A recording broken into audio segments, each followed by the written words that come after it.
Thank you. It's indeed an honor to be here, and I want to thank Weil and the organizers for a wonderful program. I appreciate being invited. After the great build-up of talking about my program, I'm going to tell you you're going to have to stay through lunch and listen to me after lunch in order to hear about that. I'm an economist by training, and so you're going to need to see some numbers. The other thing is you're going to see first a slide that has the same information you heard earlier. And that's universities have multiple roles. First and foremost is the creation of knowledge. Second, creation of a workforce. Third, really to augment university research. And that occurs in a variety of ways. One is consulting, which is something we haven't talked much about. Another is transferring inventions from the university to industry. And a third is startups. And I would argue that the second through the fourth of these are really entrepreneurial, and they do influence the first. And I'm going to draw on information from a large number of universities in the United States to give you some insights and questions on what's controversial about entrepreneurship in the U.S.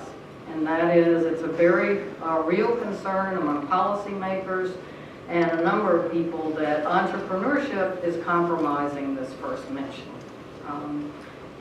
So let's get into it. I really want to focus on three things. First, I'm going to cover the last two of the university missions, and that's startups and transfer of technology. And what I want to focus on is the role of faculty and students, but mostly faculty. And then I want to back up to the first of these, and that's say, if we get this faculty involvement, is there a downside to that? And then finally, we're going to move closer to my program, and that's talk about the creation of a workforce. So let's get right into it. Why are faculty needed for the transfer of technology, either through startups or licensing to companies? It really has to do with the nature of inventions that come out of universities.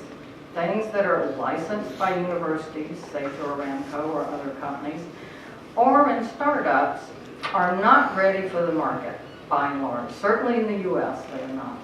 The information up here comes from two surveys that I did with my co-authors, one of 67 universities in the U.S. and the other of 112 businesses who licensed from universities. Some of those were startups and some were very big companies. And what it does is it says at the time the inventions were licensed, what was the stage of development? So what do you notice? It doesn't matter which survey it is, okay, whether it's the University Tech Transfer Office answering this survey or the business professional who licensed in the invention. About 75%, 3/4 of these, are no more than a lab scale prototype. And certainly in the case of the university answers, close to half are just a computer model or something on a piece of paper. Okay, go to the bottom. Certainly from the business perspective, less than 10% are ready to be commercially applied. So this very downstream discussion of entrepreneurship may be a little particular. Okay. Okay, I said I wanted to talk about faculty involvement. In the business survey, we asked when they licensed in inventions in those stages, how often did they use the faculty? And you'll see, and it makes sense, that when they're very embryonic, over half of the time, they use the university faculty. Okay, when it's in the later stages, less so. Why do they do that? We asked them why they did that. It could be faculty are relatively cheap compared to industry personnel. It could be that they just don't have time. It's out of their core competency.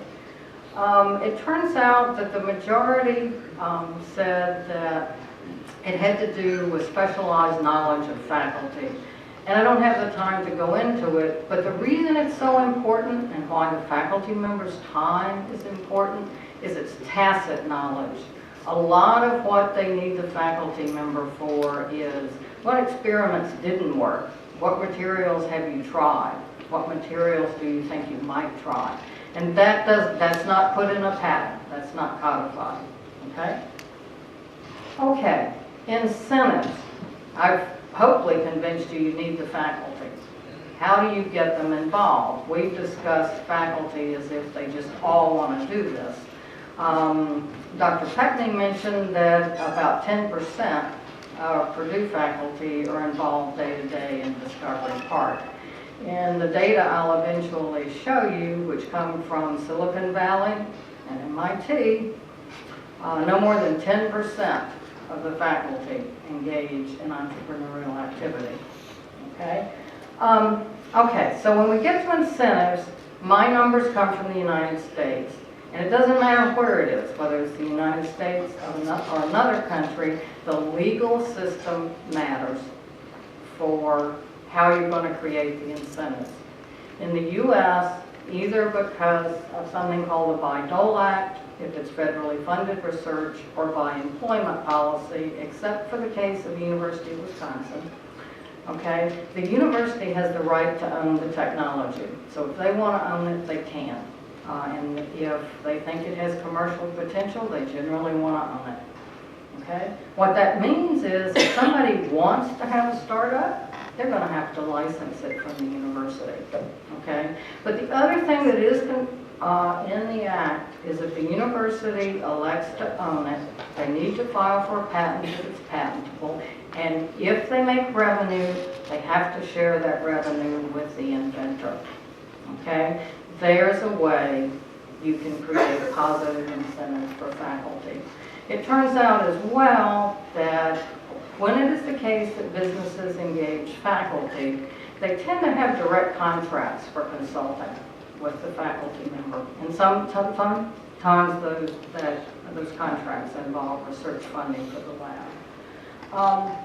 Another type of incentive that I won't talk a lot about, but it's pretty exciting, it's kind of controversial, is within the last few years, universities have taught, in the U.S., have talked about giving sabbaticals for entrepreneurship. A sabbatical is a year off, and it's usually used for research.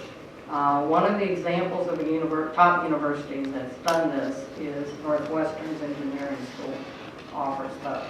And that's something you might pick up. Okay, I mentioned the Bayh-Dole Act and this portion of revenue that goes back to the faculty member. I would argue that it matters how you structure the revenue that's coming back to the university. If you look at contracts in the case of the U.S., they're quite complex. They may have equity in them. I'm not going to focus on that. They virtually always have royalties. In addition, they have milestones. They have annual payments. And it turns out that these milestones, these are technical milestones. When you get to a prototype, or say in the case of life sciences, clinical trials, a payment gets made. Those milestones mean that if the faculty member doesn't get involved in this, and you don't get there, they don't get their money. Okay? Consulting contracts obviously are incentives. All of these things are risky. Okay? So some of the contract terms are there to share risk. Okay? The other thing that's not been discussed a lot is when big companies license inventions from universities, sometimes they license it to shelve it. The university invention may cannibalize something they do. I'm not suggesting Aramco would do this, but in the U.S. there are a number of cases. So some of these terms are to make it costly for the company to hold on to the license. Okay, let me move along in the interest of time and move to, suppose you get the faculty member involved, okay, either by a startup or with a big company. Is this really compromising the university's mission? Okay, and here I'm going to swear I had not talked to Dr. Carlson in advance. Okay, I want to let's go past that. Explain this in terms of research motivation. This is a graph that comes from a book called Pastor's Quadrant, which is really a very insightful book. And it characterizes the motives for doing research. And on the vertical axis is the motive of just understanding knowledge. Okay? On the horizontal axis is consideration of use. Okay? The traditional view of university research really sits up here in Bohr's quadrant, where the faculty member is really just an egghead. Okay? They just care about understanding processes. They're in the groove or whatever it was that Bernie talked about. Down in this other quadrant is Edison. He really didn't care why it worked. He wanted to apply it. And that's a traditional view of more industrial research. Well, there's this other quadrant that I would argue has been quite relevant, and more so in the past 20 years. And that's this blended view, and it's up here in Pasteur's quadrant.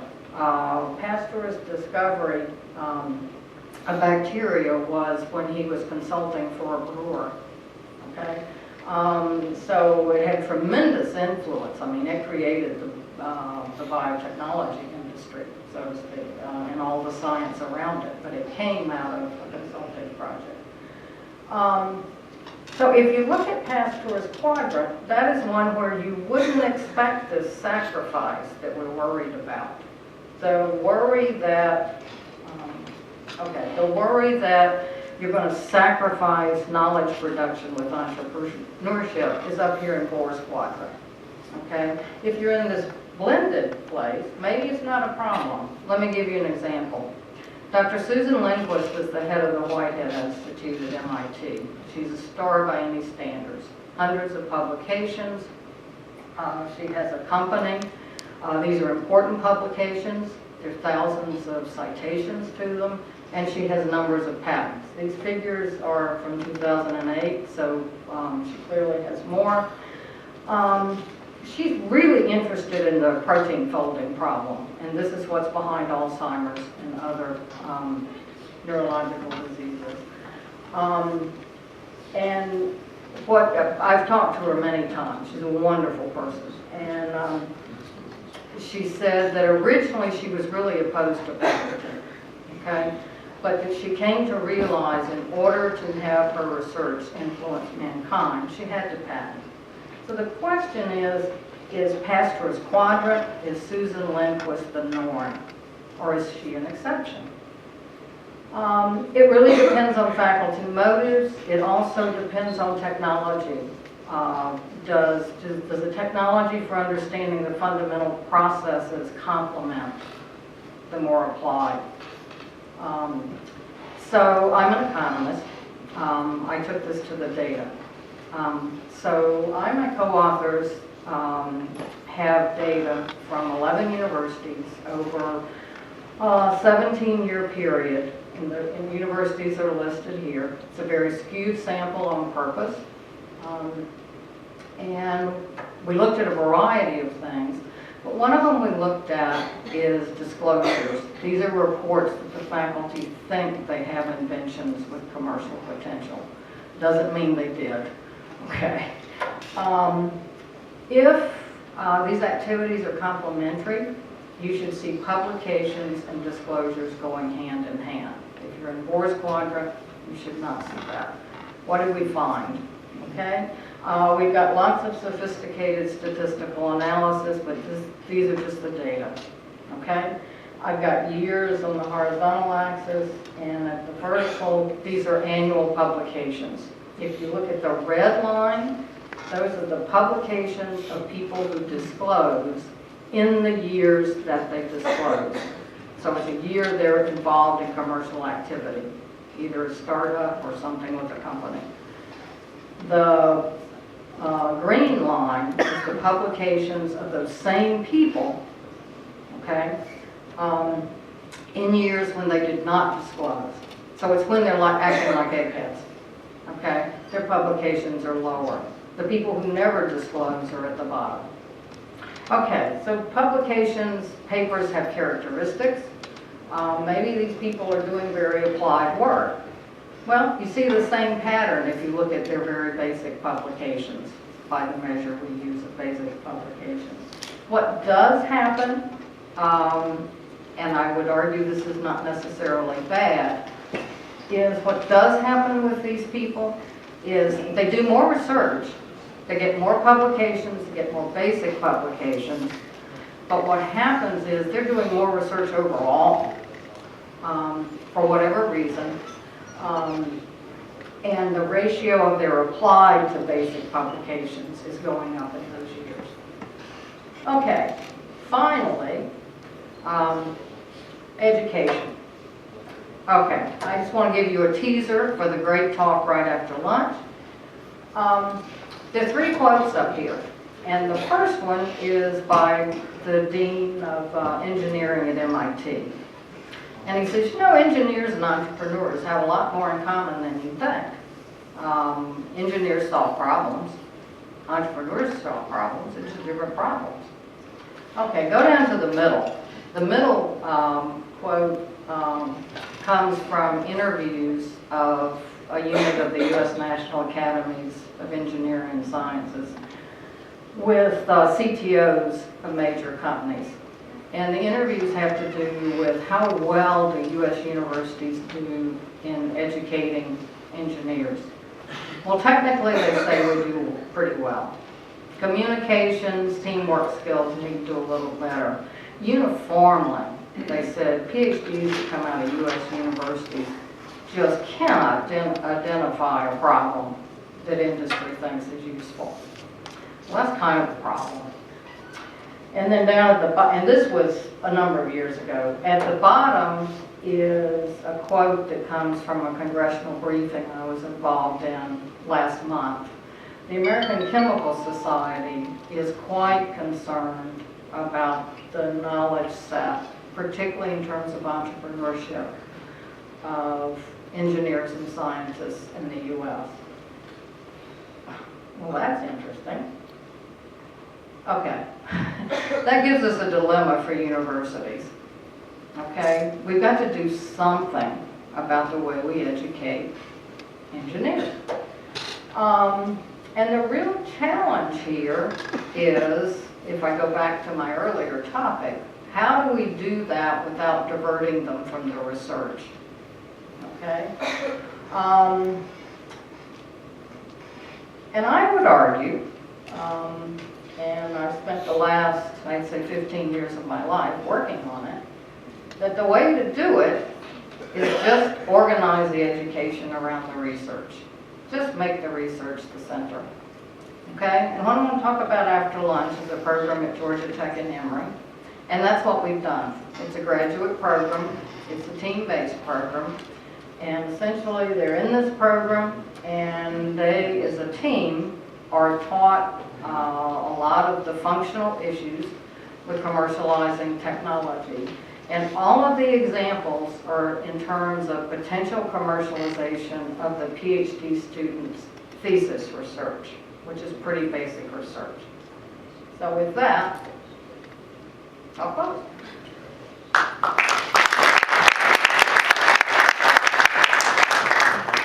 I think you definitely have the most difficult schedules before and after lunch, so thank you very much. Any questions from the audience? Solve all your problems. You want to eat? Yes.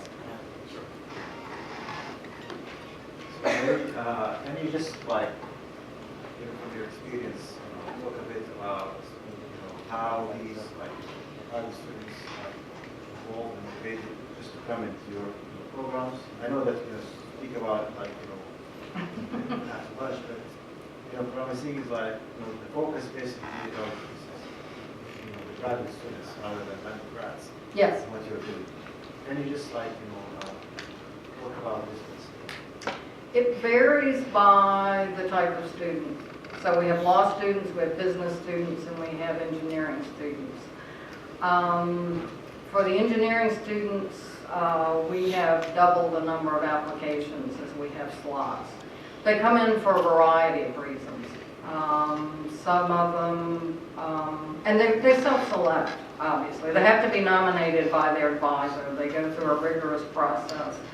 They have to tell us why this will benefit their career path. They have to explain their research. Some of them are interested in commercializing what they're working on. I'd say all of them think they're going to get a better job because of it. And in fact, the program's been influential in, I think they're getting a job. A lot of our PhD students go to major consulting firms. McKinsey now sends a special team to interview people from our program. For the business students, at Georgia Tech, most of the ones who come into our program want to manage high-tech companies, and they realize they've got to understand how to talk to an engineer. And the law students, well, there are two reasons the law students come in. Some of the law students want to be patent agents, and another group want to be what are called technology lawyers. And again, I think they, in our case, a lot of the students who go to Emory go strictly to get into this program. It doesn't, I can't tell you if it helps them get a job, but one of the things we found, they get very different assignments when they go to their job than the typical law student. Any other questions? Okay, we'll take our break for lunch, so ladies and gentlemen, we'll meet right after 1:50.